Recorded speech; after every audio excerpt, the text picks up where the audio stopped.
Technical analysis হাবের পক্ষ থেকে শুভেচ্ছা।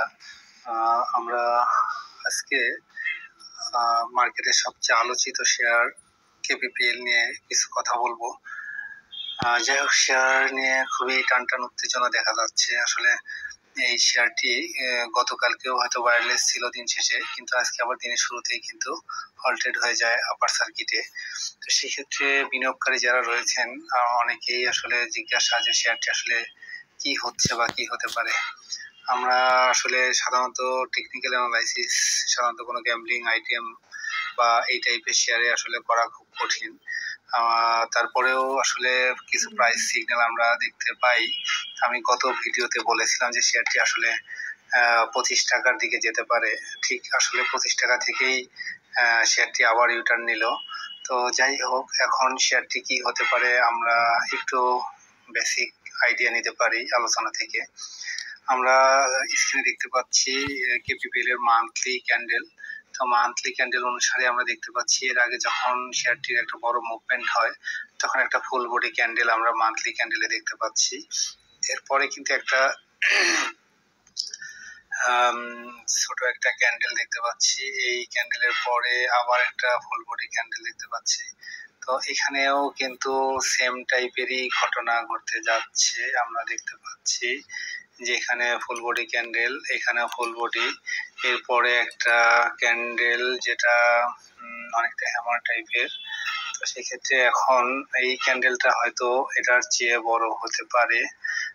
এই মাসে যেহেতু আরো প্রায় 7 কর্মদিবস বাকি আছে, সেক্ষেত্রে আমরা দেখতে পাই গতদিন আমরা দেখতে পেয়েছি যে কেপিপিএল শেয়ারটির প্রোডাকশন চালু করার জন্য কিছু হয়তো ডকুমেন্টস ইউটিউব ফেসবুকে আমরা দেখতে পেয়েছি। আসলে এটার কতটুকু অথেন্টিক সেটা আমি জানি না, কিন্তু যদি সত্য হয় তাহলে এই নিউজের উপর ভিত্তি করে আগের যে ক্যান্ডেল তার চেয়ে এই ক্যান্ডেলটা একটু বড় হতে পারে বডি।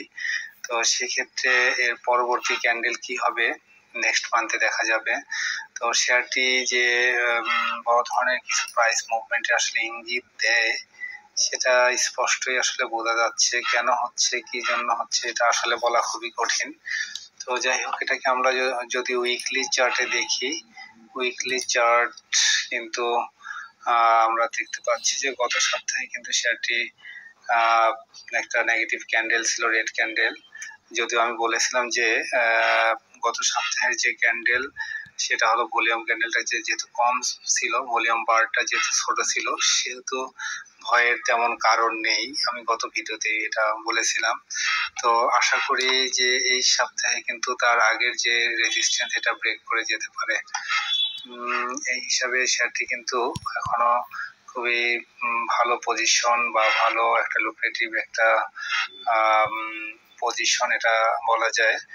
এরপরে যদি আমরা এটাকে ডেইলি চার্টে দেখি, ডেইলি চার্টেও কিন্তু আমরা অলমোস্ট সেম আজকে খুবই কম পরিমাণ শেয়ারে কিন্তু হল্টেড হয়ে যায়। তো এটা যদি মুভিং অ্যাভারেজের নিচে ছিল, হয়তো আগামীকালই মুভিং অ্যাভারেজের যদি উপরে উঠে যায় তাহলে সে নতুন করে আবার কিন্তু তার রেসিস্ট্যান্স 34 এদিকে যাওয়ার চান্স রয়েছে আর কি। তো যাই হোক, এই শেয়ারটি আসলে আমরা যদি আরএসআই দেখে আসি, আরএসআই মোটামুটি 90 থেকে কিন্তু কারেকশন হয়ে 53 এর দিকে এসেছিল। তো সেক্ষেত্রে এখন কিন্তু আরএসআই আবার আপট্রেন্ডের দিকে যাচ্ছে। তো এরপরে মানি ফ্লো কিন্তু মোটামুটি কম ছিল, মানি ফ্লো আবার বেড়ে যাচ্ছে। আমরা ম্যাকডি যদি দেখি, ম্যাকডি কিন্তু ডেইলি চার্টে ম্যাকডি যদি আগামীকাল হল্টেড হয় তাহলে ম্যাকডির কালার কিন্তু আগামীকালই হয়তো চেঞ্জ হয়ে যাবে আর কি। উইকলি চার্টের ম্যাকডিটা আমরা যদি দেখি, ম্যাকডির কালার এখানে চেঞ্জ হয়ে আসছিল, এটা যেহেতু নেগেটিভ ছিল গতকালকে সেই জন্য। তো এখন যদি এই সপ্তাহের বাকি দিনগুলো যদি পজিটিভ থাকে তাহলে ম্যাকডির কালার হয়তো আবার চেঞ্জ হতে পারে। তো এই হলো বিষয়। তারপরেও বলি যে আসলে এই শেয়ারটি নিয়ে হয়তো কিছু একটা হচ্ছে, সেটা স্পষ্টই আমরা যারা বিনিয়োগকারী আছি তারা বুঝতে পারছি। তো সেই ক্ষেত্রে শেয়ারটি যারা আসলে হোল্ড করছেন তারা অনেক রিস্ক মানে মাথায় নিয়েই আসলে এই শেয়ারটিতে তারা হোল্ড করছে।